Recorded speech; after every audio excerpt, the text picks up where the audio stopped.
Baik, Bapak, kita mulai saja ibadah kita.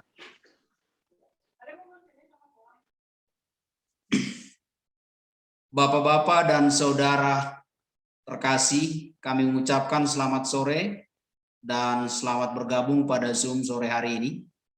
Kita akan kembali melaksanakan kebaktian secara online. Bagi saudara-saudara yang mengikuti lewat media Zoom, ada beberapa hal yang perlu kami sampaikan untuk dapat saudara perhatikan. Yang pertama, saudara dapat ikuti bernyanyi di tempat masing-masing, namun Zoom saudara dalam keadaan mute atau diam. Kedua, mikrofon saudara hanya dibuka ketika Anda akan berbicara, baik saat hendak saling menyapa, bertanya, atau mengemukakan pendapat. Host dan co-host akan membantu dalam mengatur hal ini. Yang ketiga, pada saat sesi sharing, saudara dapat bertanya atau berpendapat secara langsung, atau juga dapat menuliskan pertanyaan atau tanggapan melalui kolom chat yang ada. Kita masuki di dalam saat teduh sejenak. Saat teduh dimulai.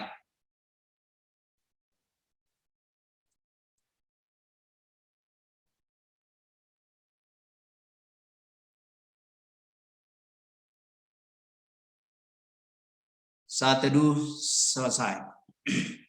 Kita akan masuk dalam nyanyian pembukaan PKJ 8 ayat 1 dan yang kedua.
Kebaktian ini kita mulai di dalam nama Allah, Tritunggal, Bapa, Anak, dan Roh Kudus.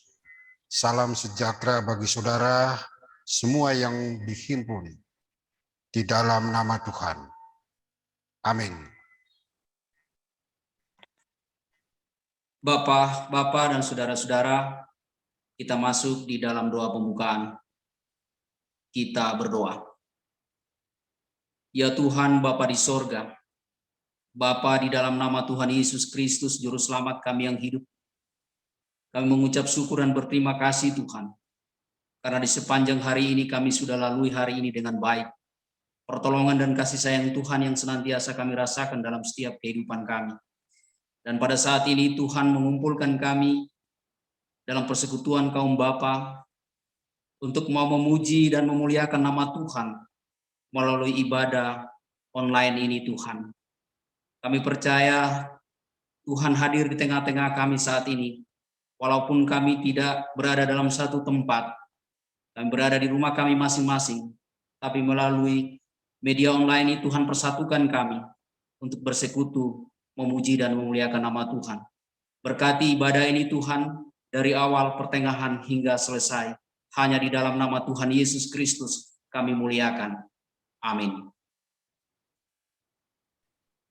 Kita akan menyanyikan PKJ 275. nyanyian firman.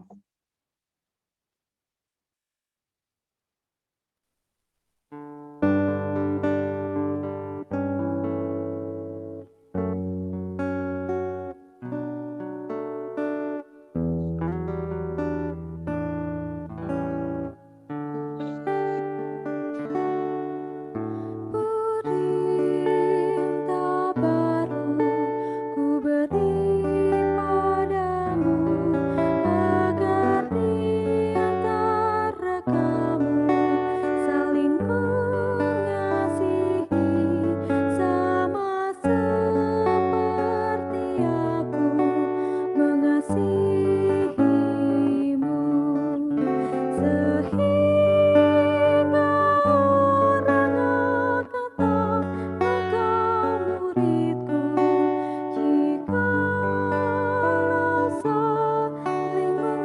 tahu engkau muridku, jikalau saling mengasihi.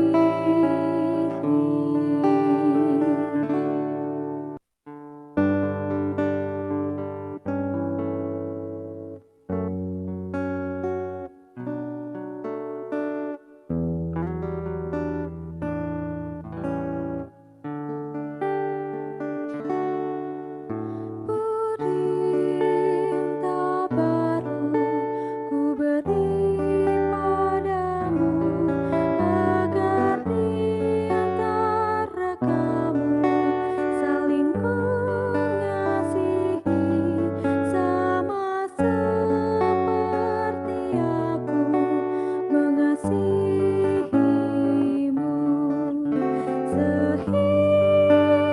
tahu engkau muridku, jikalau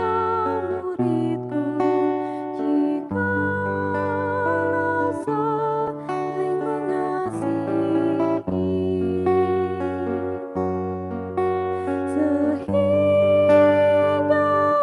orang akan tahu engkau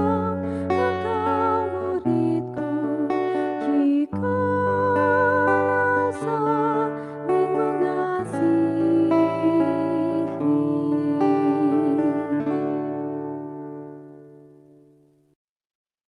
Yang dikasihi dalam Tuhan kita Yesus Kristus, sebelum kita membaca dan merenungkan firman Tuhan, mari kita tunduk kepala, kita berdoa. Ya Allah yang maha baik, Allah yang kami sapa Dikau di dalam anak-Mu Tuhan kami Yesus Kristus, kembali pada sore ini kami kawan Bapa rindu untuk memuji dan memuliakan nama-Mu, dan sebentar lagi kami akan membaca dan merenungkan firman. Biar Bapak sendiri memberkati, terutama hamba yang menyampaikan firman pada sore hari ini. Tuhan urapi agar firman Tuhan yang hamba sampaikan benar-benar keluar dari mulut hamba sendiri. Dan Tuhan berkati semuanya agar firman Tuhan yang kami beritakan pada sore ini boleh kami wujud nyatakan. Berfirmanlah Engkau Bapa, karena kami sudah siap mendengarnya. Di dalam nama Yesus kami berdoa dan mengucap syukur kepadamu. Amin. Bapak-bapak yang dikasihi Tuhan, pembacaan Alkitab pada sore hari ini kita ambil dari Matius 17 ayat 22 sampai 27. Matius 17 ayat 22 sampai 27.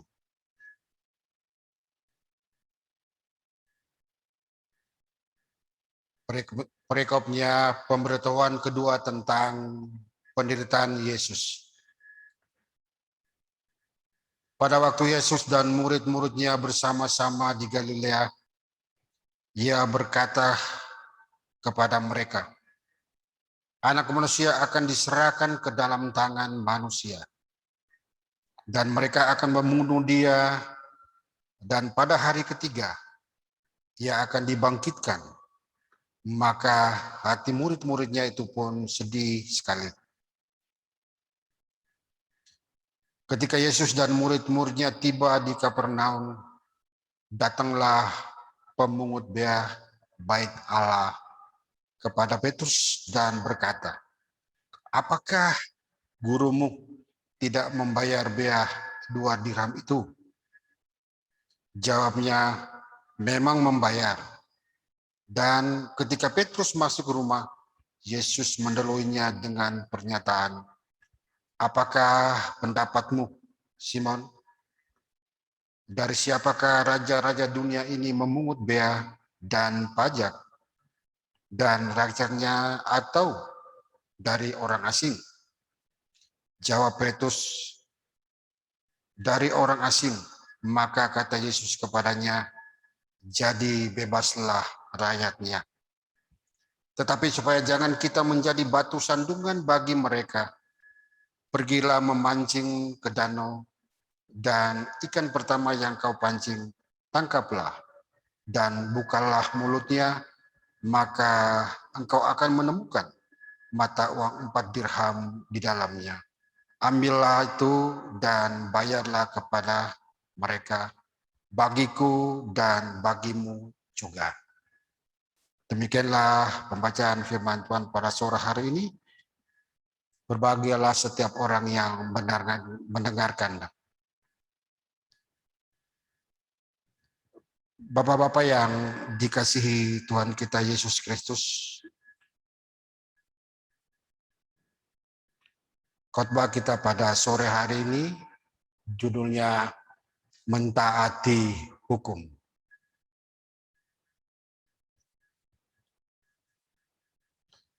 Bapak-bapak, dalam kehidupan sebagai orang Kristen, tentu kita kadang-kadang menempati sesuatu wilayah tertentu. Kita seringkali diperhadapkan pada hak dan kewajiban yang mungkin dilematis karena beberapa alasan. Bahkan seringkali sebagai minoritas di negeri ini, kita seakan-akan ditekan untuk menjadi lebih taat dan mentaati aturan dibandingkan mereka yang disebut mayoritas. Sehingga seringkali setiap aksi justru hanya berdasarkan ketakutan ataupun cari aman saja. Bukan lagi berdasarkan pada kesadaran sejati untuk melakukan kewajiban-kewajiban tertentu. Entah sebagai warga negara, anggota jemaat maupun individu di beragam tempat dan komunitas. Bacaan kita pada hari ini menunjukkan sebuah situasi yang dihadapi Yesus dalam masa inkarnasi atau pelayanannya sebagai manusia di tengah-tengah dunia. Pada situasi tersebut, Yesus acap kali diperhadapkan pada kondisi yang dilematis. Setidaknya bagi dilematis, karena seakan-akan keilahiannya diuji melalui hal-hal yang sangat manusiawi. Alih-alih menggunakan sifat keilahiannya secara sembarangan, Yesus justru secara bijaksana tetap mempertahankan kealihannya dan kekudusannya di dalam kerendahan hati, bahkan untuk mentaati hukum yang berlaku. Bapak-bapak yang saya kasih dalam Tuhan kita Yesus Kristus, kalau kita barangkali flashback ke belakang, kata orang kalau dunia ini sangat tergantung dengan hukum. Tanpa hukum liarlah kehidupan ini. Tanpa hukum kacaulah negeri ini. Begitupun dengan iman kita. Allah memberi hukum, tetapi persoalannya seringkali sulit bagi kita untuk mentaati hukum tersebut. Contoh saja, yang kita hadapkan sekarang ini adalah ketika bangsa kita menghadapi pandemi pada sekarang ini. Ini luar biasa. Ketika pemerintah membuat satu aturan melarang masyarakat untuk berpergian dan agar melindungi semua agar tidak tertular masalah COVID-19 itu. Tetapi apa yang terjadi, saudara, bapak-bapak? Pemerintah sudah membuat satu aturan yang begitu luar biasa. Ya. Tapi pada kenyataannya sangat sulit bagi kita atau saudara-saudara yang lain untuk mentaati suatu aturan yang ada. Ini kan sangat dilematis sekali.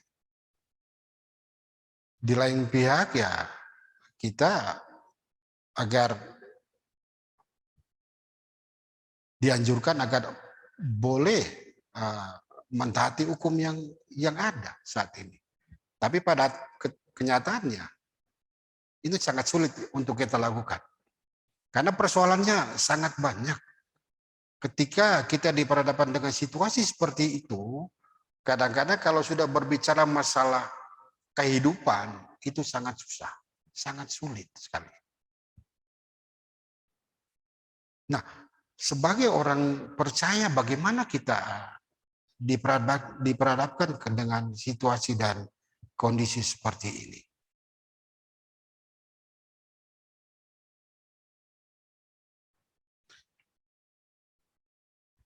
Bapak-bapak yang saya kasih dalam Tuhan kita Yesus Kristus. Matius 22 ayat 23 itu merupakan kali kedua Yesus menyampaikan pengumuman bahwa mengenai kematiannya dan kebangkitannya pada hari yang ketiga. Dalam beberapa tafsiran sampai pada pembentukan kedua ini, beberapa murid dikatakan belum memahami maksud Yesus mengenai tugasnya untuk menyelamatkan manusia. Tetapi pemberitahuan ini justru meninggalkan kesedihan dan sedikit ketakutan di dalam diri para murid. Kesedihan yang digambarkan oleh penulis kitab Matius akan menangkap bahwa pengumuman kematiannya mulai diresapi oleh para murid. Mengenai kebangkitannya barulah setelah peristiwa tersebut terjadi, para murid kemudian mengerti melalui penafsiran ini. Kita diingatkan bahwa seringkali sebagai manusia kita tidak memahami maksud Tuhan melalui perkataannya dalam Alkitab ataupun melalui situasi yang kita hadapi. Tetapi pernyataan adalah sesuatu yang tidak perlu diragukan. Karena dengan caranya Tuhan sendiri yang akan membuat kita memahami maksudnya. Selama kita tetap hidup bersama-sama dengan Dia dan di dalamnya, kita menjadi sama seperti murid yang baru mengerti mengenai kebangkitan Yesus baru setelah hal tersebut terjadi di hadapan mereka. Bapak-bapak yang saya kasih di dalam Tuhan kita Yesus Kristus,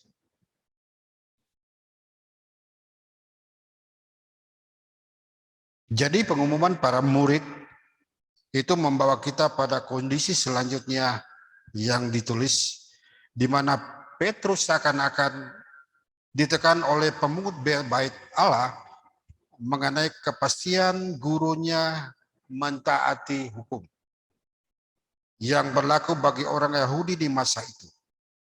Dengan ingatan akan pemberitahuan Yesus mengenai kematiannya, Petrus mungkin saja takut jika jawabannya tidak tepat. Akan berakhir dengan ditangkapnya Yesus karena tuduhan tidak mentaati hukum.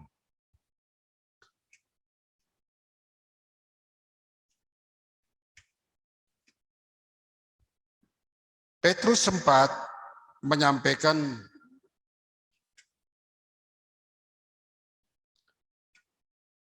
kepada Yesus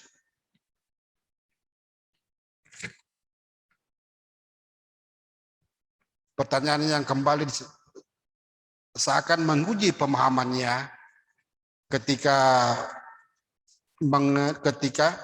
mengenai identitasnya. Bea bait Allah yang dimaksud di sini digunakan untuk korban binatang dalam bait Allah. Anggur, tepung, minyak, kemenyan yang digunakan dalam bait Allah dan untuk memahami iman besar yang bertugas dalam bait Allah. 1 dirham dalam hitungan pada masa itu setara dengan upah kerja seorang buruh selama 1 hari.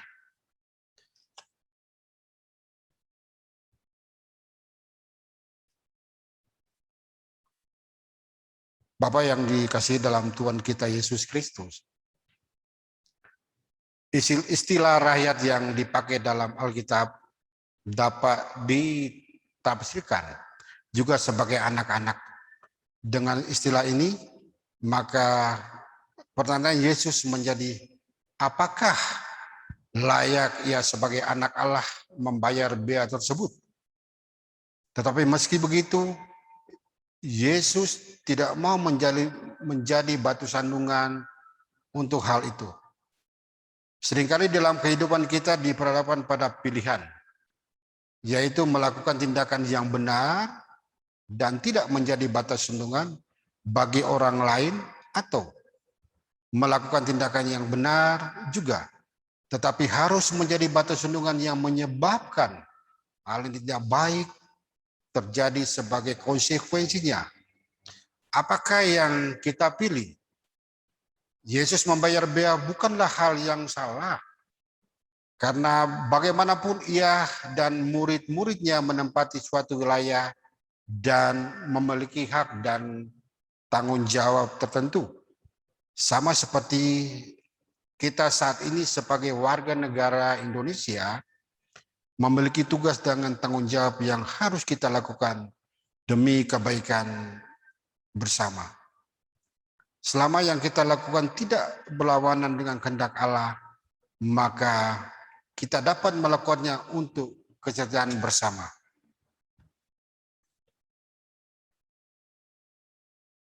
Bapak-bapak yang dikasihi,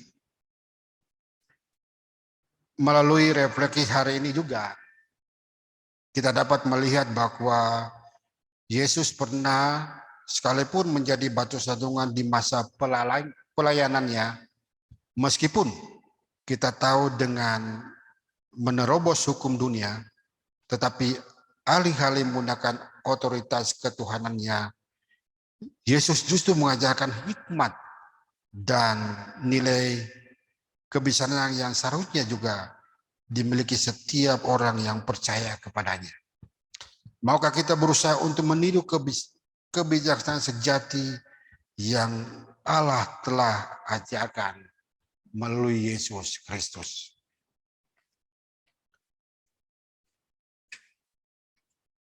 Bapak-bapak yang dikasihi dalam Tuhan kita Yesus Kristus, tentu sebagai warga negara, kita diperhadapkan dengan aturan dan hukum yang mengatur setiap lini kehidupan, termasuk juga dalam kehidupan bergereja hingga hal berumah tangga. Biarlah Tuhan membantu kita untuk dapat berhikmat dan bijaksana dalam mentaati hukum dan aturan yang berlaku. Selama ini kita tidak membayangkan orang lain dan juga diri sendiri.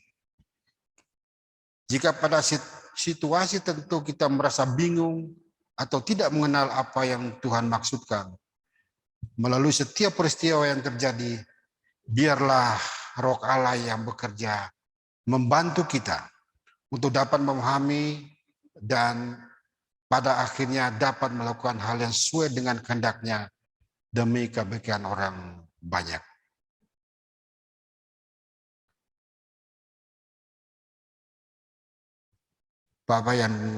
Bapak-bapak yang saya kasih dalam Tuhan kita Yesus Kristus,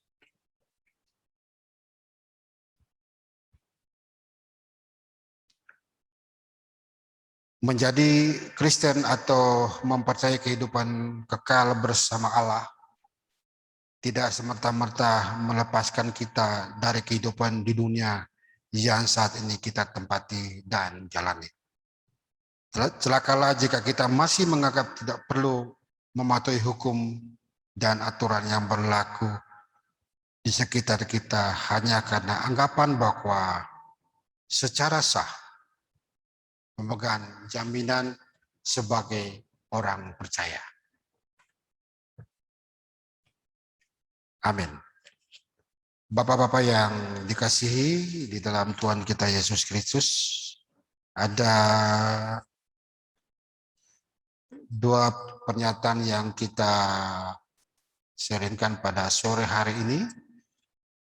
Pertama, menurut Anda, apa tantangan terbesar dalam melakukan hal yang sesuai dengan aturan atau hukum yang berlaku?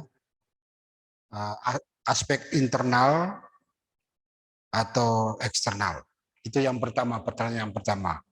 Yang kedua, refleksikan, apakah Anda sudah mentaati hukum yang berlaku dengan jujur sebagai warga negara maupun anggota jemaat, misalnya dengan membayar pajak dan persembahan persepuluhan sesuai yang selayaknya diberikan. Saya tidak menuduh siapa-siapa, silakan bapak-bapak memberi tanggapan di dalam pernyataan kita pada sore hari ini. Silakan bapak-bapak.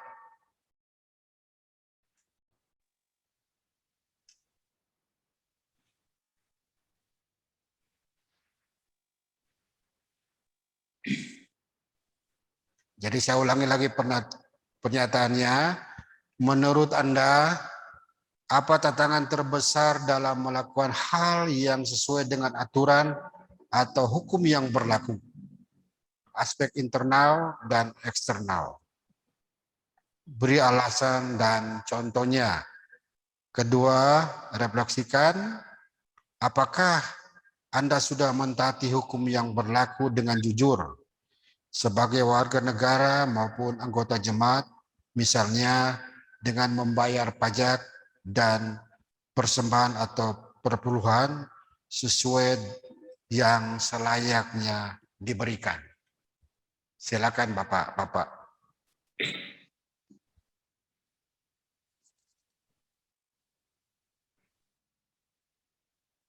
Baik, mungkin saya coba ya, Pak Simon. Baik, Pak. Menurut Anda, apa tantangan terbesar dalam melakukan hal yang sesuai dengan aturan atau hukum yang berlaku? Ya kan?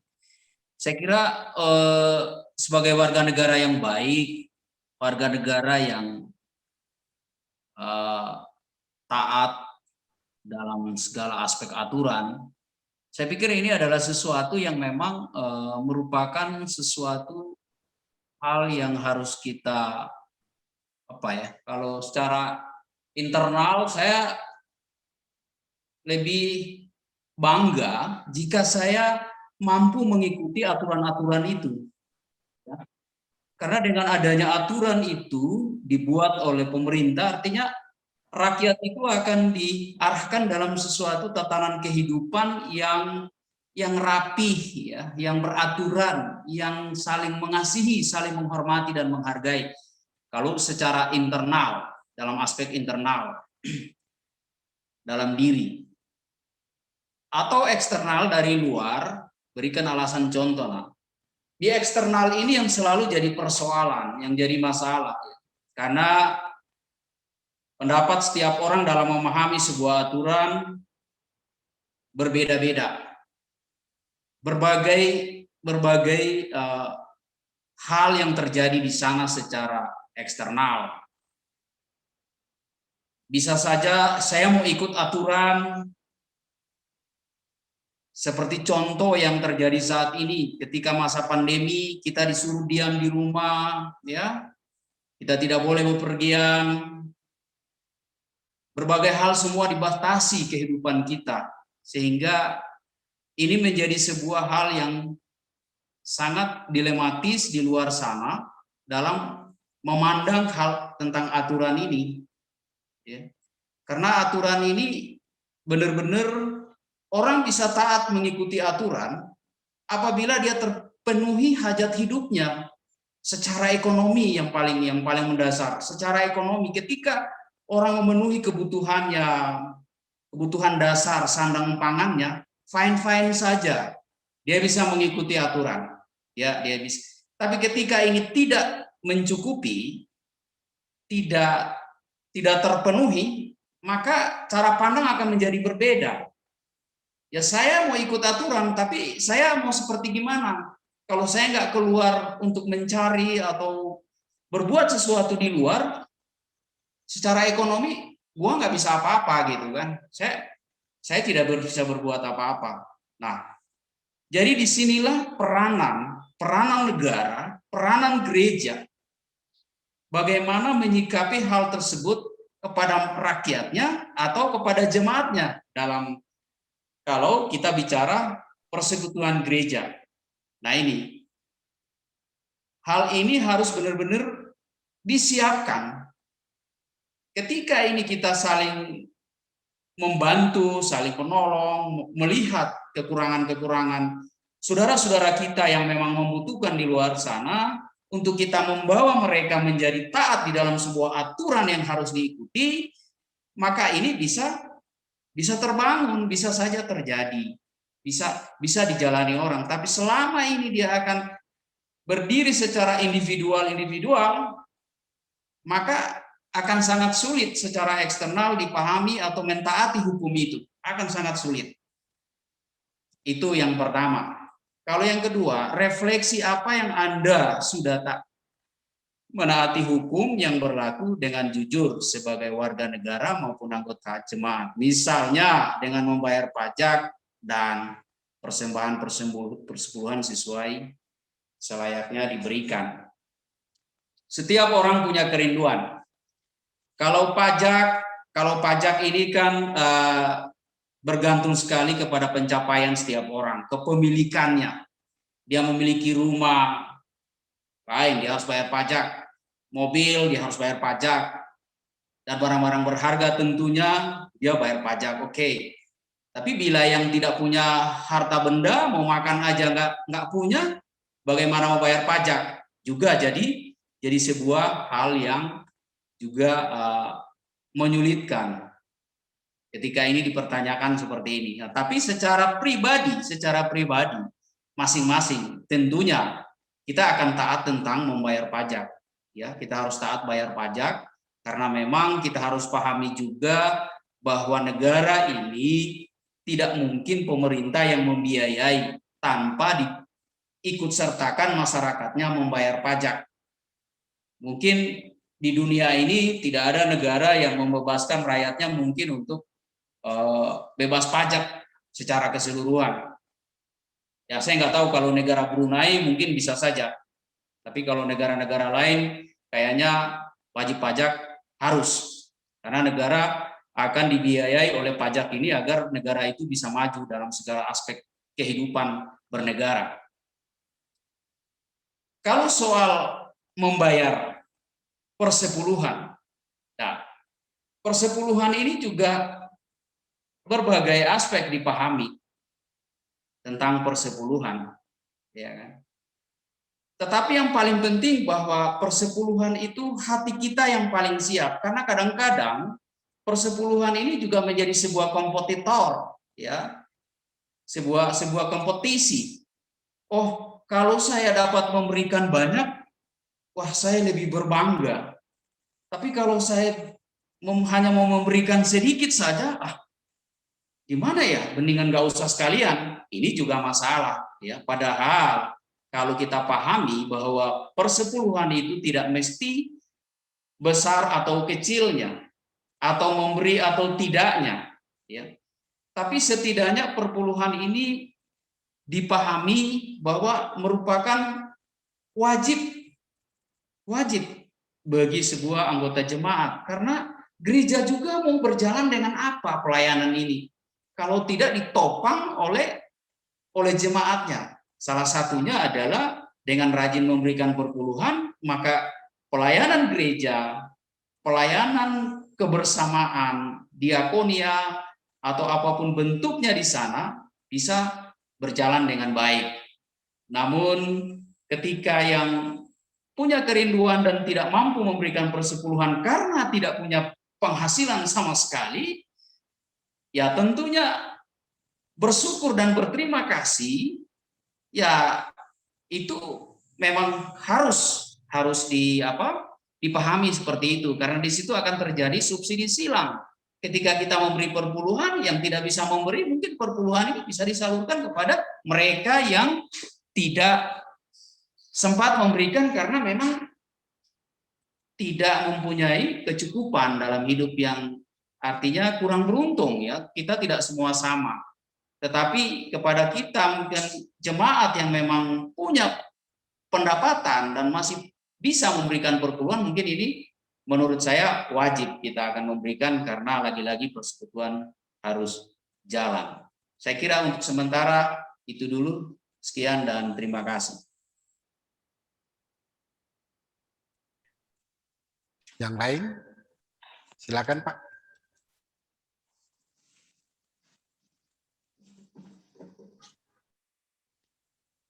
Silakan, Pak Ali.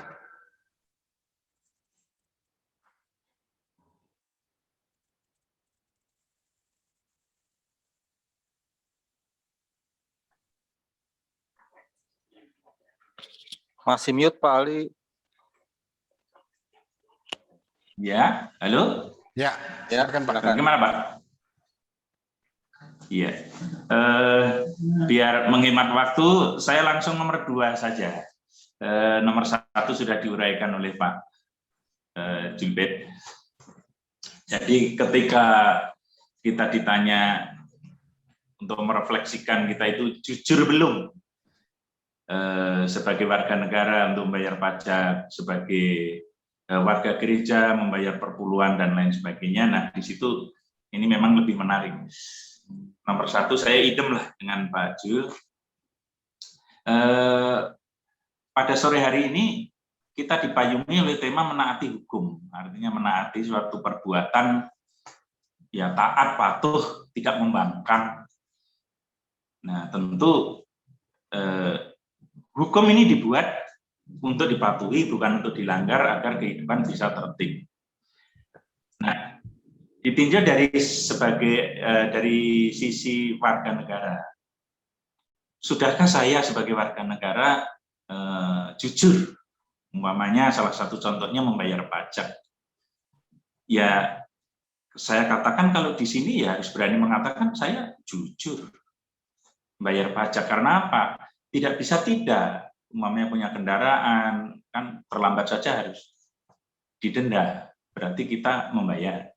Sementara umpamanya jadi pegawai sudah dipotong, ada iuran wajib pajak gitu, ada nomor khusus setiap PNS.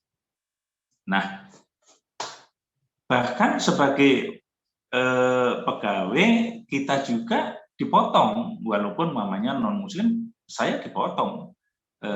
Termasuk yang zakat itu sama dengan yang mereka. Nah, artinya tidak ada satu celah pun sebagai abdi negara, warga masyarakat yang sampai bisa membangkang membayar pajak. Karena apa?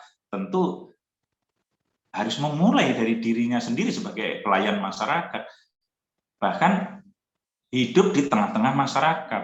Nah, umpamanya hidup di tengah masyarakat kan sekarang patuh enggak dengan tanggal 1 Agustus harus mengibarkan bendera. Kita justru memberikan teladan kepada sekitar, setidaknya baik lampu, umbul-umbul dan lain sebagainya, kita harus tidak boleh ketinggalan. Bahkan di masyarakat, kebetulan di kompleks saya harus membeli ambulan 1 kakak 500.000. Ternyata ketika semua mendukung, dapat kelar hanya waktu 2-3 bulan bisa membeli ambulan karena banyaknya masyarakat warga masyarakat komplek Perum yang terpapar COVID-19. Nah, ini kebijakan dari pemerintah seperti apapun, jika tidak didukung oleh semua pihak, ya tentu tidak akan berhasil. Maka sebaiknya orang-orang yang seharusnya jadi teladan, ya memulai dari dirinya sendiri tanpa harus menuntut kepada yang lain. Nah, ini sebagai bentuk kalau di tengah masyarakat, sekarang diuji sejauh mana rasa patriotisme kita, semangat kebangsaan kita, rasa cinta kepada tanah air. Kita sudah hidup di dunia atau alam merdeka, kita harus menghormati para pendahulu kita, hanya mengibarkan bendera saja. Memang ada yang belum mau. Bahkan terkadang kalau bicara tentang keberadaan pemerintah, pemimpinnya walaupun sudah begitu banyak memberikan kebijakan bantuan sosial ini itu sampai itu bantuan itu 34 ya, 34,7 triliun itu bantuan sosial, tetapi tetap saja orang yang nggak suka kepada pemerintah bicaranya negatif. Tetapi kan kita tidak boleh di tengah-tengah masyarakat ketika orang mempergunjingkan yang ya negatif, setidaknya kita tidak ikut mencemooh di dalamnya. Itu sebagai warga negara. Artinya ya saya katakan berani mengatakan jujur, ya patuh kepada semua aturan karena itu sudah disumpah. Nah, yang kedua, sudahkah kita jujur sebagai warga gereja untuk mentaati? Ya tentu mentaati sebagai warga gereja kan di situ ada TGPPTG-nya.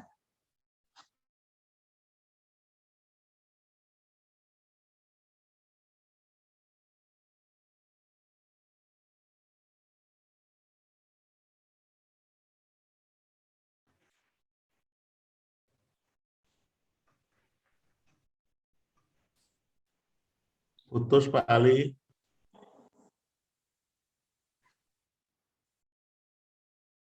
Terputus Pak Ali.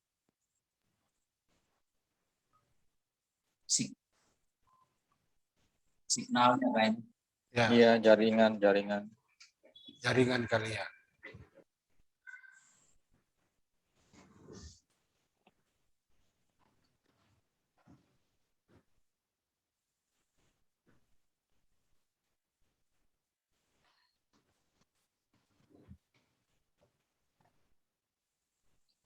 Jaringan Pak Ali kayaknya.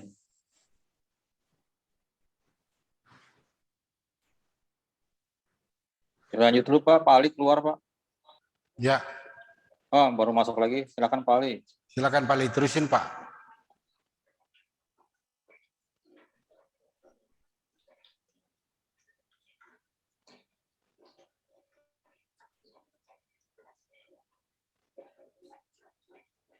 Yang sebagai warga gereja, ya di situ tentu ada aturan ya. Sebagai warga gereja kan TGPPTG-nya jelas, kemudian kita juga harus paham bahwa ya 10 hukum Tuhan itu jelas yang dasar titah itu. Umpamanya itu termasuk ya jangan membunuh, jangan mencuri, jangan menyembah patung pahatan dan lain sebagainya. Itu kan juga 10 merupakan tatanan moral yang harus kita patuhi. Maksud dan tujuannya tentu untuk meluruskan hati agar kita ya sesuai hidup yang berkenan untuk hormat dan kemuliaan Tuhan. Hanya untuk perpuluhan, kalau ditanya apakah Anda sebagai warga gereja sudah mentaati perpuluhan, karena kita bicara bukan takut kepada manusia, kita bicara itu di hadapan Tuhan. Ini harus jujur, artinya tidak boleh berdusta. Ya saya katakan dengan tegas, oh belum, itu belum jujur. Karena apa? Oh tentu karena ada alasan seharusnya 10 perpuluhan itu dilakukan oleh semua warga GKP, sehingga dengan demikian ketika itu dilakukan akan membayar satpam atau kosternya, termasuk sopirnya dan lain sebagainya, apalagi petinggi gereja. Ya tentu ketika ini terpenuhi, semua taat tidak akan menimbulkan masalah. Hanya terkadang yaitu tadi kadang-kadang berkaitan dengan rasa ucapan syukur kita di hadapan Tuhan, kita memang jujur. Sebenarnya berkat Tuhan yang sudah mengalir ke tiap pribadi ini, kita harusnya mengucapkan syukur melalui persembahan itu. Tetapi kadang-kadang oleh karena udah berkeluarga, itu biasanya kan diskusi dengan istri. Karena apa? Keluarga istri minta bantuan, keluarga yang lain minta bantuan, belum kawan, belum yang di grup, belum yang di kantor sendiri. Jadi seolah-olah yang harus memikirkan semua itu adalah ya yang bendaharanya. Ya, tapi sebenarnya ada suatu kepuasan tersendiri bila kita bisa memberikan persembahan ya sesuai gitu ya. Jadi setidaknya kita tidak menyia-nyiakan kepercayaan yang Tuhan berikan, karena Tuhan itu seolah-olah menguji kan sejauh mana setelah kita itu diberkati, ungkapan syukur kita. Sebenarnya kan Tuhan tidak membutuhkan persembahan. Orang alam di darat, laut, udara ini adalah milik Allah. Jadi Sang Maha Kaya, Sang Sumber Berkat tidak butuh, hanya menguji manusia sejauh mana untuk peduli, untuk terusik hatinya untuk berbagi. Nah, apalagi kalau di gereja sudah jelas aturannya, maka ya seandainya seperti di gereja lain atau bagaimana, mungkin atau harus ditertibkan kalau perpuluhan ada namanya, ada ini, tapi juga mungkin sulit untuk mewujudkan itu kalau harus memang benar-benar orang jujur ya apa pendapatannya itu diadakan perpuluhan. Karena kan selain perpuluhan mungkin ada persembahan-persembahan lain. Jadi, nah itu menurut saya ya, makanya mungkin itu kan perspektif saya, belum tentu saudara kita yang lain ini, bapak-bapak yang lain sepaham dengan saya. Jadi intinya itu yang jelas dengan menaati hukum, bukan hukum pemerintahan saja, tetapi juga hukum gereja. Terima kasih Pak. Terima kasih Pak Ali. Yang lain, bapak-bapak yang lain, sebelum nanti disebutkan oleh Pak Pendeta. Yang lain silakan Pak Andreas. Ya Pak. Kalau saya, firman Tuhan ini luar biasa. Tuhan Yesus itu bayar, sebetulnya itu dia warga asli sebetulnya nggak bayar, tapi karena dipinta dia tetap bayar. Padahal yang harus bayar adalah pendatang ya, para pendatang yang ke tempat ibadah itu. Sebetulnya Tuhan Yesus dan Petrus memang orang Yahudi asli, seharusnya tidak bayar, tapi daripada menjadi batu sandungan, Tuhan Yesus pun tertib. Nah ini luar biasa karena posisi itu. Pribumi kok suruh bayar, saya kan bukan orang asing, tapi itu luar biasa yang terjadi pada Tuhan Yesus. Pada artinya dia tidak mau menjadi batu sandungan. Nah, firman Tuhan hari ini sering kehidupan saya secara pribadi ketika bergumul tentang satu hal, saya cuma berpikir sederhana sekali. Jadi ketika menghadapi masalah, walaupun hal-hal yang ini cuma berpikir, apakah ketika Tuhan Yesus menghadapi persoalan yang sama yang saya hadapi, kira-kira apa yang Tuhan lakukan? Jadi misalnya, untuk ke depan, misalnya cuma naik motor sebentar, nggak pakai helm sih nggak apa-apa di kampung, tapi berpikir apakah Tuhan Yesus ketika melakukan itu tertib nggak pakai helm apa enggak? Gitu. Kira-kira kayak apa kalau Tuhan Yesus hidup di zaman sekarang? Ya pasti beliau, Tuhan pasti pakai helm. Gitu. Itu yang sederhana sekali. Gitu.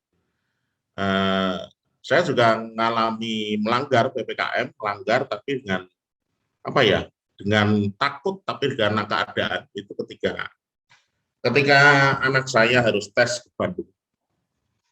Bandung itu saya cerita, Bandung di Unpad kan dia tempat tesnya, yang akhirnya dia keterimanya di Solo waktu itu. Nah, itu seharusnya sudah diberlakukan, mulai penyekatan dan sebagainya harus ada rapid test. Saya berpikir dengan keuangan terbatas, kalau rapid test 150.000 kali 3 itu 450. Saya berpikir 450 kalau cuma untuk bensin sama tol sama makan lebih dari cukup. Itu pas hari puasa kan, waktu puasa. Ya sudahlah, kita kalau kena ya sudah bayar, tes saja, dan kita yakin sehat. Kita yakin sehat, berangkat subuh, itu pelanggaran. Tapi dengan resiko ketika kena ya tes, karena di tempat-tempat itu pasti ada tes, dan tesnya lebih murah daripada kalau tidak salah tes ketika kena itu cuma sekitar 70.000, itu lebih murah. Jadi kita memutuskan untuk lebih baik kena dan tes nggak masalah, itu lebih irit. Jadi kadang-kadang saya berpikir bagaimana caranya menyiasati hidup, bukan saya nggak tertib, bukan apa, tapi dengan keterbatasan semuanya harus berjalan, itu yang harus dihadapi ketika terjadi persoalan itu. Dengan segala resiko, kena ya harus tes atau disuruh putar balik, otomatis semacam itu. Nah, itu yang terjadi dan ya terus terang kita aman. Jadi berangkat sampai sana pagi, terus terbukti anak juga tes, langsung ada tes juga di Unpad itu. Ada tes di situ, di swab dan sebagainya, tes memang normal-normal, kita ya langsung lolos. Anak langsung tes. Ada beberapa anak yang kira-kira kena ditahan dulu. Semacam itu, memang ada pengetesan juga. Jadi kadang-kadang ini persoalan yang terjadi real. Nah, kalau dengan kehidupan misalnya tentang persembahan, perpuluhan dan sebagainya, sebetulnya kalau kita merujuk pada Maleakhi jelas. Kita Maleakhi 3 10 sampai 12 itu jelas. Kalau kita nggak mau memberikan perpuluhan, itu kalau kita berbicara tentang firman Tuhan, itu disebutnya kita perampok. Itu real. Kalau kita berbicara demikian.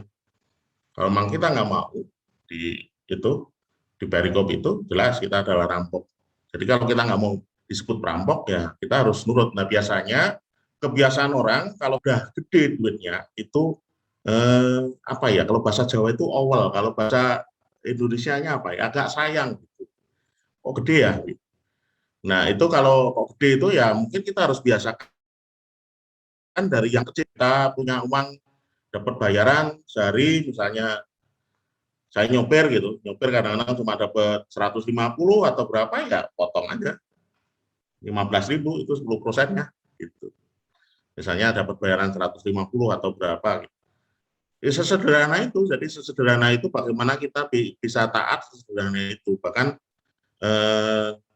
kalau untuk perpuluhan ya kami berpikir, karena kami juga bukan orang yang jadi ya terbatas dengan apa yang kita punya, dan bahkan nulis nama juga nggak akan berani di dalam memberikan persembahan itu.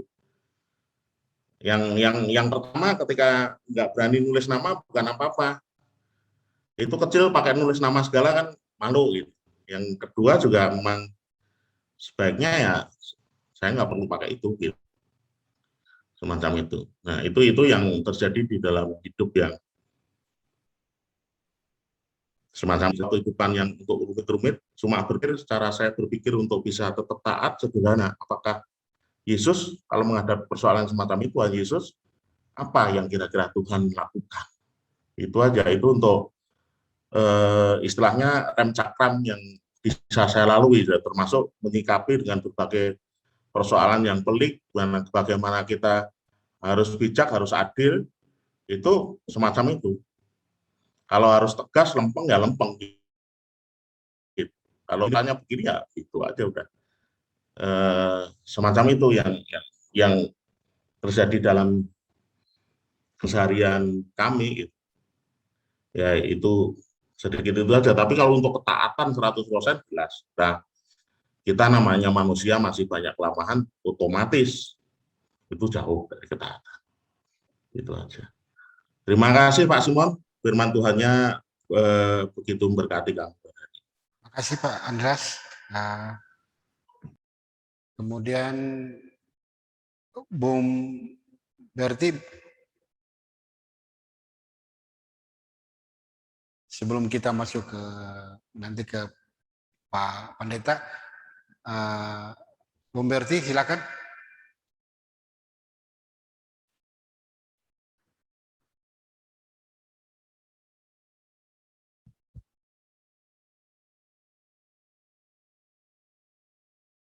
Kalau belum Pak Hatulele aja.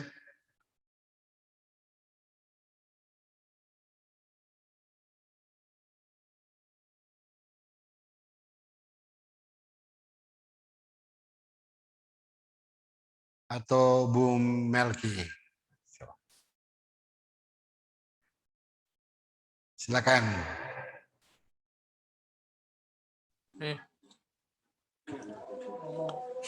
Halo Pak Simon, saya mau nambah sedikit.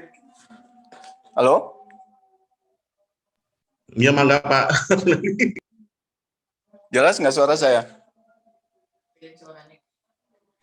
Halo, Jelas Pak, jelas. Silahkan Terima ngomong kasih. aja Pak.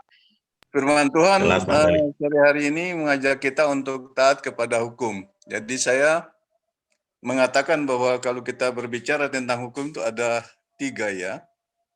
Yang pertama hukum dari pemerintah yang disebut dengan pidana dan perdata. Kemudian hukum dari yang sesuai dengan agama berasal dari kitab Injil atau agama lain sesuai dengan agama mereka masing-masing. Dan juga yang ketiga adalah hukum adat atau hukum dalam masyarakat. Jadi kalau kita berbicara tentang hukum pidana itu sanksi hukumnya adalah hukum badan ya. Sedangkan kalau perdata itu bisa material. Kalau hukum dalam agama kita sudah tahu sendiri ya, sesuai dengan iman dan kepercayaan kita masing-masing. Jadi saya mengatakan bahwa kalau kita sebagai orang Kristen harus semuanya taat kepada semua aturan yang berlaku. Sebab tujuan dari hukum itu selain keteraturan, juga yang terakhir adalah untuk keselamatan kita semua, tujuan dari hukum itu. Jadi keteraturan ke dalam hidup, terus ketertiban, yang terakhir adalah keselamatan kita. Jadi kalau berbicara tadi banyak yang Bapak-Bapak sudah mengatakan sebagai warga negara Indonesia, taat kepada aturan yang sudah disampaikan oleh pemerintah. Tetapi kadang-kadang kita sebagai manusia ini, ya aturan-aturan, tapi katanya aturan dibuat untuk dilanggar gitu. Saya sering dengar orang-orang gitu di kampung gitu, aturan dibuat supaya dilanggar. Tapi sebenarnya sebagai orang Kristen harus taat dan patuh kepada aturan. Kemudian seperti Pak Andreas tadi tentang perpuluhan dan sebagainya atau persembahan, sebagai orang Kristen itu udah jelas kita taat kepada firman Tuhan. Perpuluhan itu harus mau tidak mau harus kita lakukan. Dan juga persembahan. Kadang-kadang sudah diberikan contoh kepada kita semua sebagai janda miskin yang sangat miskin sekali, dia memberikan persembahan semua yang ada padanya hari itu diberikan. Tapi kadang-kadang kita sebagai orang Kristen saat ini mau memberikan persembahan juga kadang-kadang agak berpikir lagi, karena kita sebenarnya intinya kita tidak percaya kepada sumber berkat itu, yaitu Tuhan Yesus sendiri. Kalau kita percaya, pasti kita memberikan yang terbaik bagi Tuhan. Itu yang bisa saya tambahkan, Pak Simon. Terima kasih.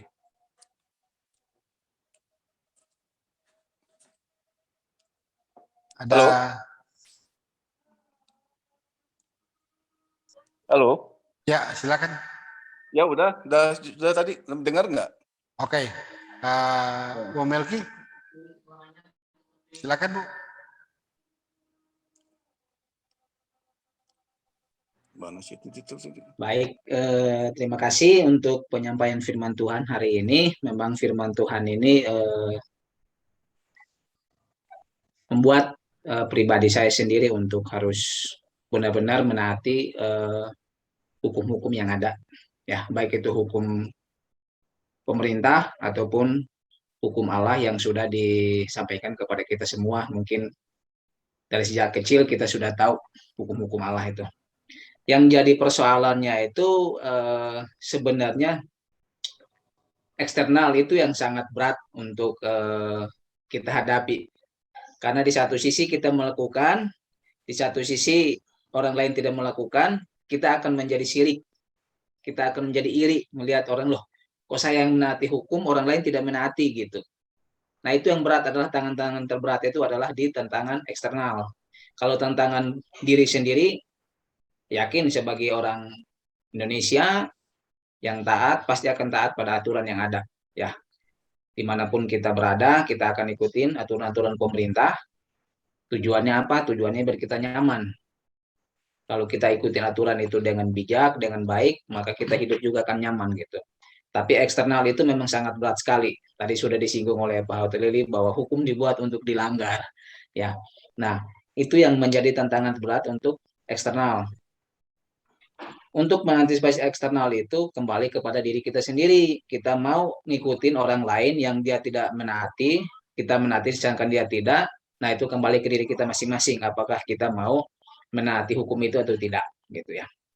Nah terkait dengan yang kedua, saya tidak membahas lagi untuk ini hanya untuk ke masalah di persembahan. Nah persembahan ini juga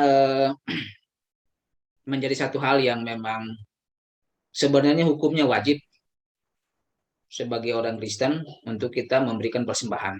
Ya. Baik itu persembahan secara perpuluhan ataupun persembahan-persembahan yang lain.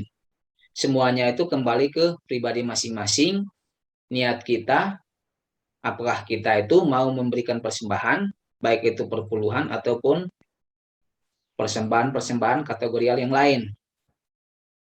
Dengan catatan bahwa persembahan yang kita berikan itu bukan untuk yang tadi dimaksudkan oleh Pak Gilbert bahwa saya memberikan besar biar kelihatan oleh orang lain, atau sederhana seperti tadi disampaikan oleh Pak Andreas bahwa karena saya kecil jadi ya udahlah saya memberikan seperti sembunyi-sembunyi atau gimana gitu. Tidak sebenarnya maksud ke sana. Persembahan itu sebenarnya bagaimana kembali ke kita untuk ikhlas mau memberikannya. Besar atau kecil tidak menjadi masalah. Yang penting kita mau memberikan benar-benar sungguh-sungguh dengan apa yang kita punya. Dan persembahan juga bukan hanya semata-mata kita juga harus memberikan kepada gereja saja gitu ya. Tapi mungkin juga kepada sesama ataupun kepada siapa yang mungkin baik itu seiman atau tidak seiman, secara tidak sengaja kita ingin memberi, ya bagi saya itu juga adalah suatu persembahan yang tidak dilihat oleh orang gitu, tapi yang tahu itu hanyalah Tuhan sendiri ya. Tuhan Yesus juga sudah memberikan beberapa perumpamaan kepada kita ya, bahwa memberikan persembahan itu bukan hanya karena terpaksa, tapi dengan niat hati kita yang paling dalam. Nah, untuk saya pribadi firman Tuhan hari ini benar-benar memang kita harus hayati, dan kalau memang kita mampu, kita harus lakukan dalam kehidupan kita hari lepas hari. Mungkin itu aja dari saya Pak Simon. Terima kasih dan selamat malam. Terima kasih Bu. Sebelum kita masuk ke nanti Pak Pendeta Hari yang menyimpulkan semuanya, ada Bung Berti.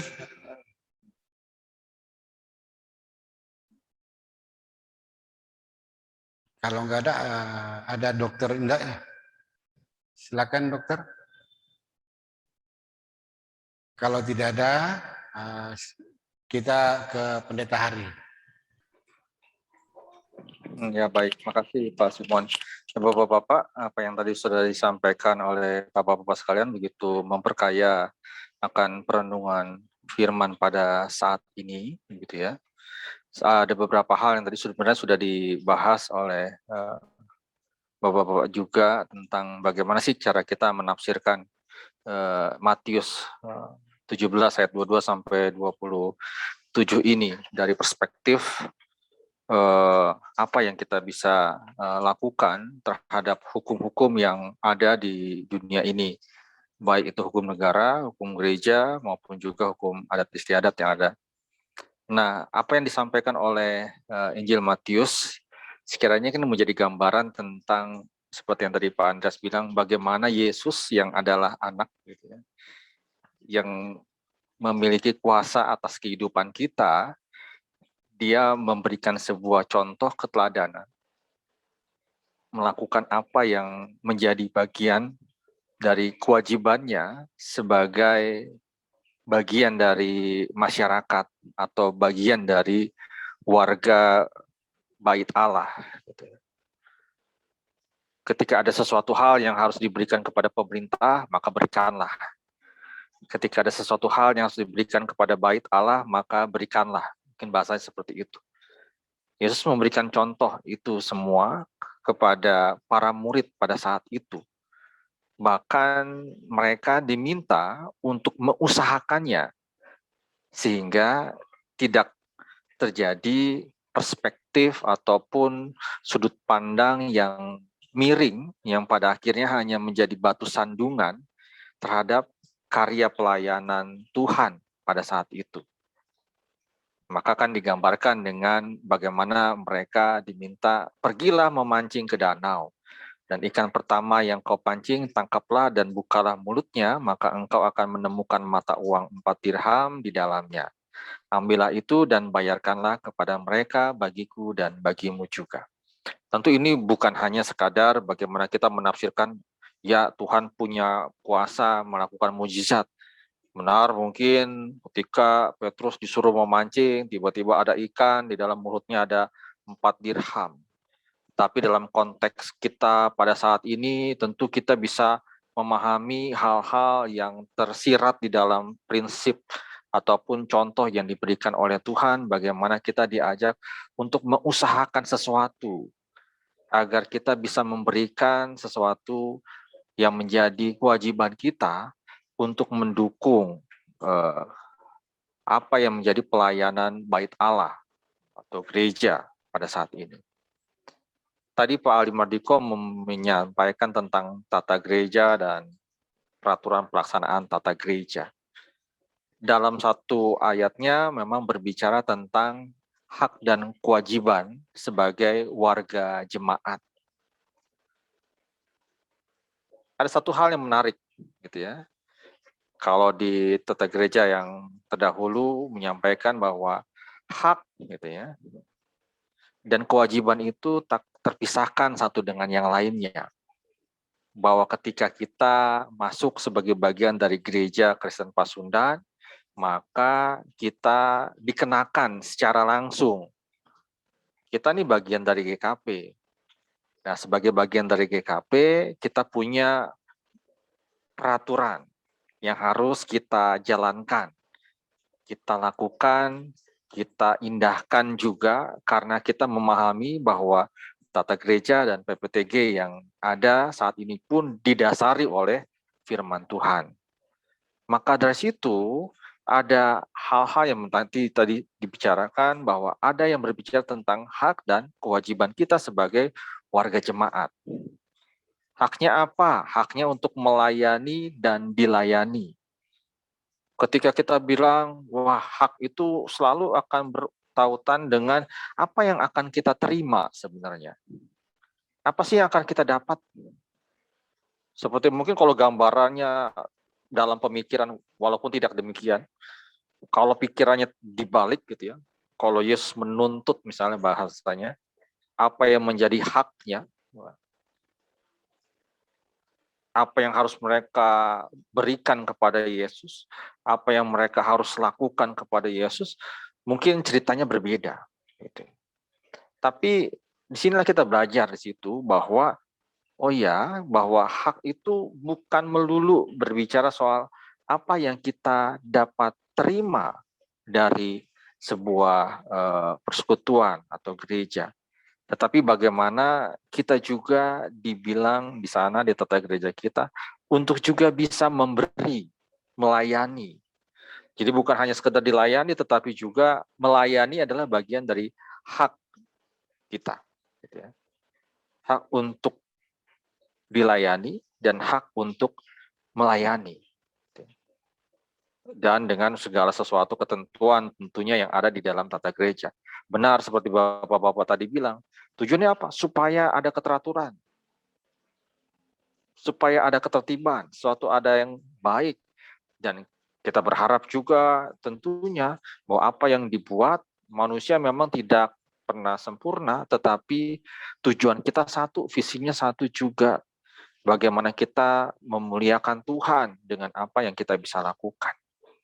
Nah, persoalan dan tantangan yang terjadi ketika kita memperlakukan hukum-hukum yang ada, itu adalah bagaimana memang adalah niatan dan motivasi kehidupan kita sendiri. Ketika kita dalam sebuah persekutuan atau menjadi bagian dari gereja, motivasi kita apa? Gitu ya. Apakah hanya sekadar kita sebagai tercatat sebagai anggota jemaat saja, atau kita juga punya motivasi, saya tidak hanya sekadar hanya mau tercatat, tetapi saya juga mau beribadah di sana dengan rutin, seperti mungkin kebiasaan atau wejangan dari para orang tua yang mengatakan bahwa dimanapun engkau berada, cari gereja, beribadahlah. Tetapi ada orang yang mungkin mengatakan bahwa saya nggak hanya cuma pengen beribadah saja, tapi saya juga mau ikut terlibat di dalam pelayanan. Saya mau melakukan pelayanan. Ada juga yang mungkin mengatakan, saya mau memberikan yang terbaik apa yang saya punya. Contohnya tadi juga entah perpuluhan, persembahan syukur, dan sebagainya. Artinya ada begitu banyak motivasi yang bisa saja ditemukan di dalam kehidupan pelayanan gereja. Yang menjadi pertanyaannya tentu bagi kita semua adalah dalam posisi saat ini, apa sih menjadi motivasi kita bergereja? Ketika memang bergereja adalah bagian dari wadah kita untuk bekerja bersama-sama di dalam Tuhan, berarti kita memahami bahwa di dalam gereja itu ada hak dan ada kewajiban.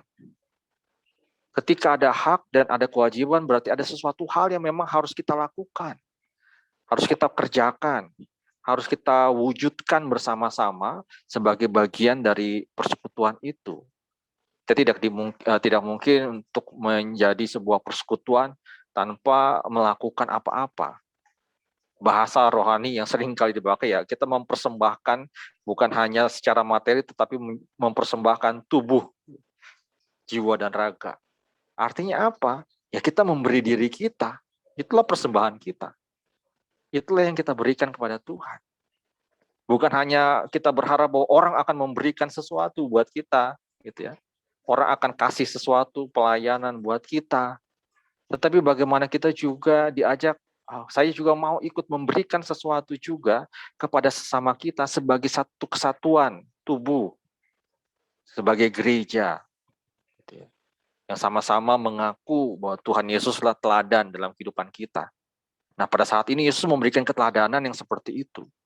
Bahwa apapun yang dilakukan oleh orang lain, selama itu buatan baik gitu ya, walaupun dia punya hak, walaupun mungkin dia adalah Tuhan Maha Kuasa yang memiliki, tadi dibilang menciptakan, Allah yang menciptakan langit, bumi, segala isinya, gitu ya. Tetapi dia tetap memberikan sebuah contoh seperti itu. Ya memang tujuannya, walaupun Yesus sudah melakukan seperti itu, kita tahu di ayat 22-23, Yesus sudah memberitahukan kembali tentang bagaimana dia akan menderita, gitu ya. Yang dia lakukan baik aja, dia akan merasakan penderitaan. Yang membuat hati murid-muridnya itu pun sedih sekali pada saat itu. Apa sih maksudnya gitu ya? Kenapa harus seperti itu? Bukankah dia udah begitu baik, segala sesuatu hak dan kewajibannya aja diberikan, bahkan ada begitu banyak pelayanan yang dilakukan kepada banyak orang, mujizat dan pertolongan Tuhan begitu banyak dirasakan pada zaman itu. Nah, kenapa dia harus tetap menderita dan sebagainya? Nah, inilah juga yang seringkali juga menjadi pertanyaan nomor satu tadi. Kadang-kadang ada kendala nih, tantangan internal, tantangan eksternal apa. Ketika itu juga kita mungkin menganggap bahwa ada ketakutan, kekhawatiran di dalam diri kita, gitu. Bapak-bapak pernah merasa takut nggak kalau kita melakukan hal yang benar, melakukan hukum gitu ya, atau melakukan suatu peraturan dengan baik, dengan jujur misalnya gitu, pernah merasa khawatir nggak? Tadi dicontohkan, jangan-jangan nanti kita beda sendiri nih. Padahal kita pengen benar, tetapi malah kita yang merasa bersalah gitu ya. Kita Pak Melki, pengen, Pak, pernah gara-gara jujur digebukin anak buahnya. nah tuh kan, gara-gara jujur digebukin ya, malah konsekuensinya secara fisik tuh ya. Itu kan luar biasa kan. Artinya apa? Oh, udahlah, besok-besok gua kagak, daripada kita jujur digebukin lagi, udahlah nggak usah ikut aja jadi nggak jujur juga deh. Atau minimal kalau kita nggak ikut jujur, ya kita diem aja lah. Walaupun kita tahu ada ketidakjujuran, tetapi kita bilang, udahlah diem aja lah daripada bonyok gitu kan. Kadang-kadang rasa diri yang ya tadi, karena kita merasa takut, kita merasa khawatir, bahkan bukan hanya secara tadi ya fisik seperti yang tadi dialami Pak Melki mungkin, tetapi juga mungkin kita merasa bahwa jangan-jangan kehidupan kita jadi nggak lancar nih kalau kita melakukan sesuatu hal yang lurus, bener aja, jangan-jangan ada kendala nih. Bapak-bapak kalau ngurus-ngurus sesuatu di pemerintahan gitu, lancar enggak?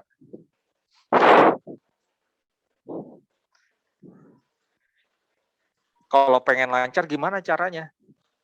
Segala urusan gampang, bikin KTP gampang, bikin SIM gampang, gitu ya. Ngurus IMB gampang, ngurus apalagi sertifikat macam-macam gampang. Gimana caranya supaya lebih lancar, lebih bagus, lebih cepat? Padahal kita lagi butuh cepat nih. Gimana caranya supaya lancar? Tentu itu juga menjadi persoalan juga buat kita semua. Mau nggak mau pada akhirnya, ya udahlah, orang lain pada nyebur di situ nggak apa-apa, ya kita nyebur juga lah. Karena apa? Demi lancar. Daripada kagak jadi, daripada enggak. Ini akhirnya kan jadi, itu kan tantangan dalam internal kita tuh ya. Kita merasa khawatir, kita jadi takut nggak beres semua urusan, padahal ini penting buat kita.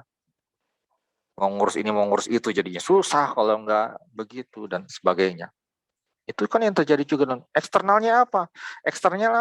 Tantangan eksternalnya apa? Ketika banyak orang yang memanfaatkan hukum itu untuk melakukan tindakan pemerasan,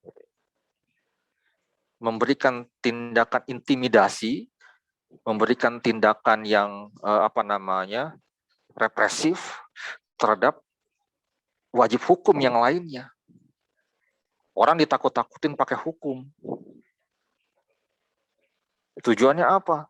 Tujuannya nanti kalau enggak melakukan sesuai dengan kehendak mereka, mereka akan menggunakan cara hukum itu sekarang. Bapak-bapak, saat ini kan ada undang-undang ITE ya. Itu benar-benar pada saat ini menjadi hukum yang seperti bola panas gitu ya. Salah sedikit postingan, salah sedikit ngomong di media sosial, kena capturean orang lain, dia laporin, kita bisa masuk penjara nih. Bukan hanya ya kalau kritik kepada pemerintah gitu, kalau memang baik mah nggak apa-apa gitu ya. Kalau salah-salah ngomongnya ya pastinya akan dikejar juga sampai manapun. Jejak digital nggak bakalan hilang gitu ya. Kita sekarang ini benar-benar loh, artinya bagaimana kita bisa menaati hukum? Udahlah jangan bermedsos, udahlah jangan komen, udahlah jangan posting-posting. Pada akhirnya apa? Kita punya Facebook, punya apa buat diliatin aja. Mau posting takut kan? Karena apa? Cuma gara-gara like aja juga mungkin kita akan dilihat, diusut juga nih. Ini siapa nih yang nge-like kritikan-kritikan pedes begini nih? Itu juga menjadi pertanyaan juga nanti buat kita.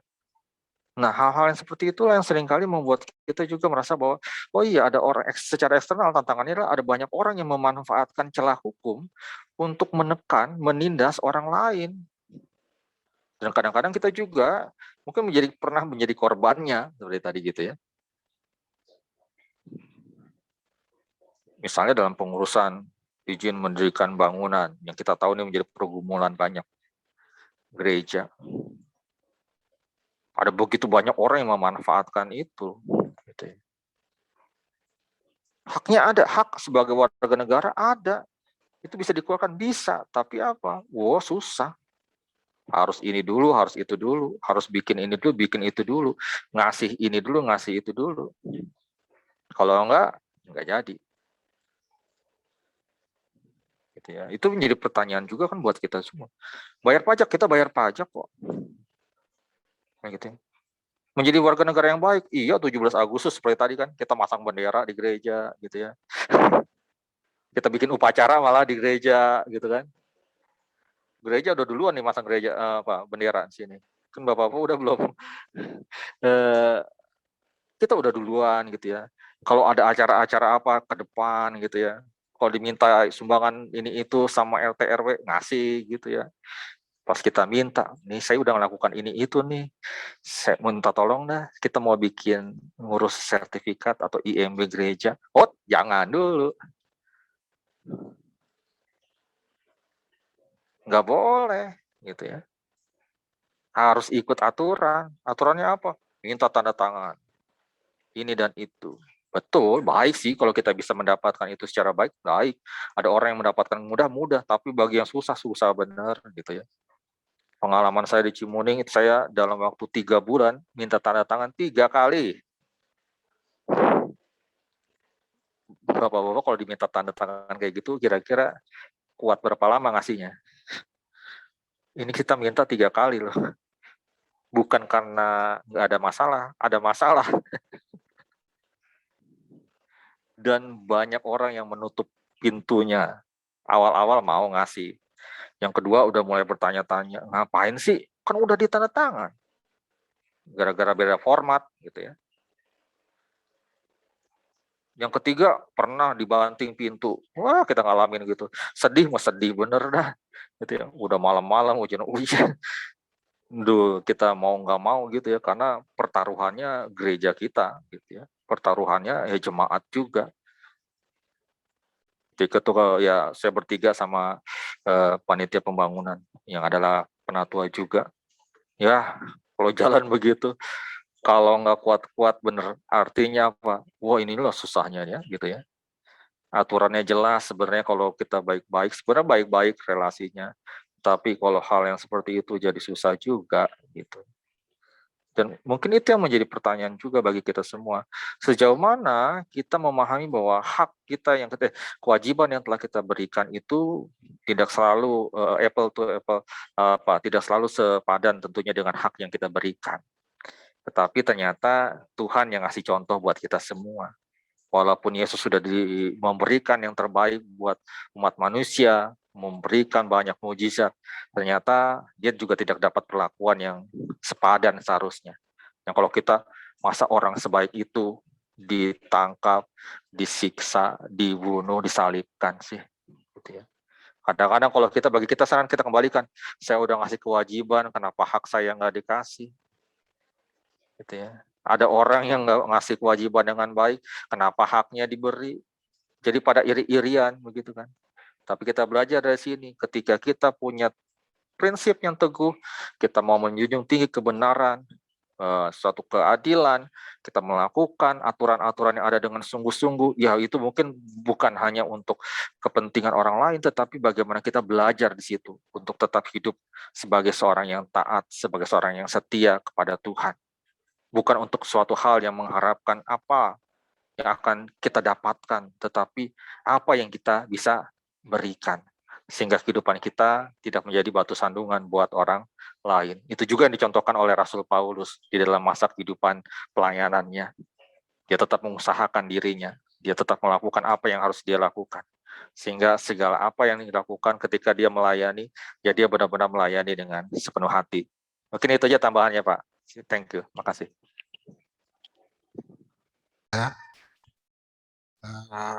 Sebagai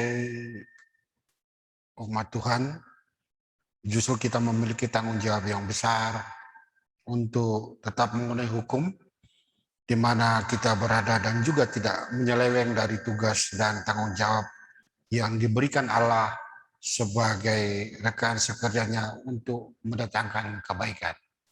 Semoga Tuhan memberkati kita semua. Amin. Mari kita berdoa. Ya Allah Tuhan kami, Allah yang kekal, Bapa yang kami panggil di dalam anak-Mu Tuhan kami Yesus Kristus.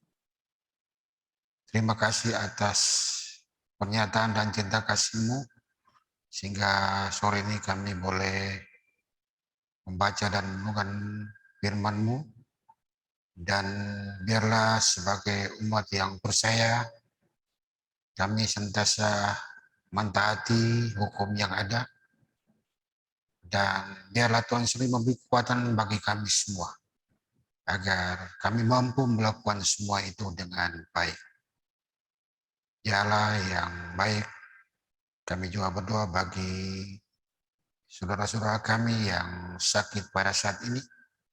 Kami tidak tahu apa yang terjadi, tapi kami percaya dan kami meyakini Tuhan mengatur segala keadaan mereka.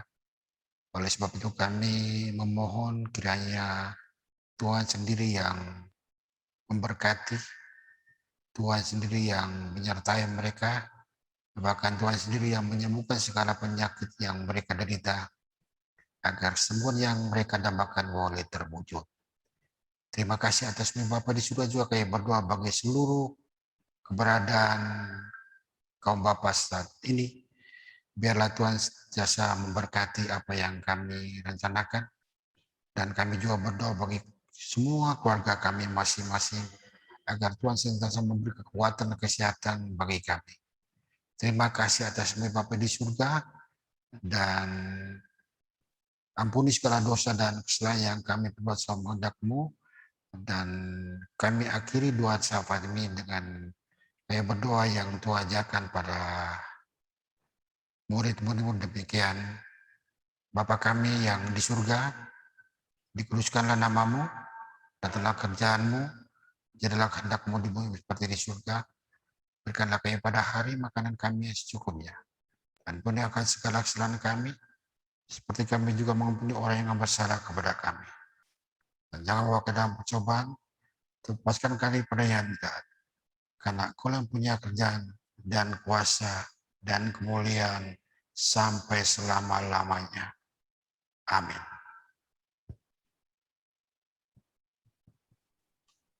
Baik, Bapak-bapak, kita akan masuk di dalam persembahan. Bapak dan saudara-saudara, kami mengajak saudara semua untuk dapat menghimpun persembahan syukur. Persembahan dapat saudara berikan melalui scan QR code, menggunakan aplikasi dompet digital, atau transfer ke rekening gereja, atau dengan mengantar dan memasukkan persembahan saudara ke kotak yang tersedia di gereja. Semoga Tuhan senantiasa memberkati setiap persembahan yang kita berikan.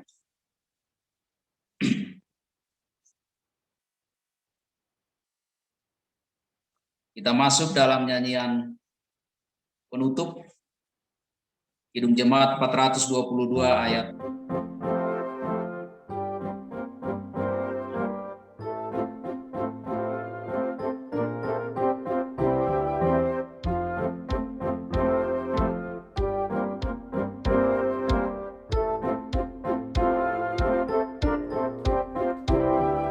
Yesus berpesan dalam malam gelap, kamu harus jadi lilin gemerlap, anak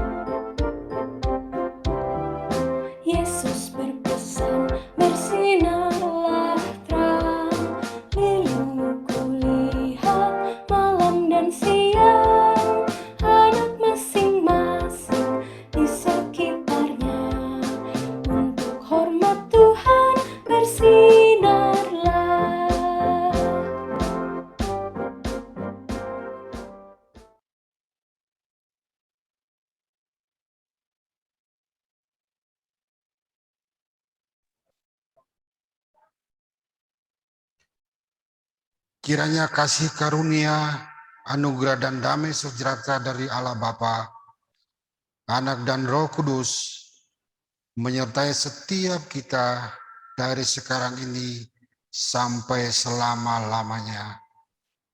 Amin.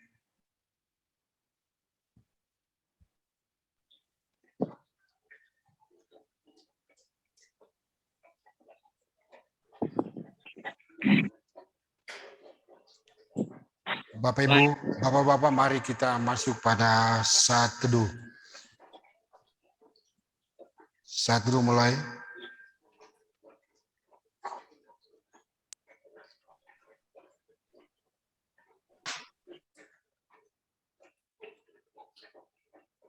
Saat teduh selesai.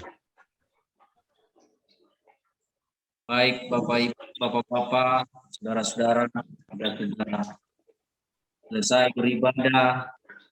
Semoga kita Ditahan dulu sebelum kita akhiri, kita foto bersama dulu.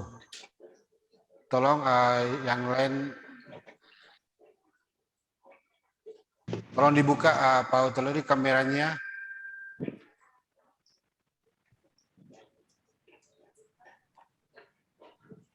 Oke, 1, 2, 3. Sekali lagi. 1, 2, 3. Yes.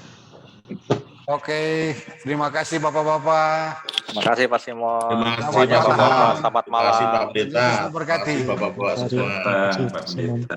Terima kasih. Selamat malam ya. Malam. malam. Malam Pak. Salam sehat. Salam sehat betul.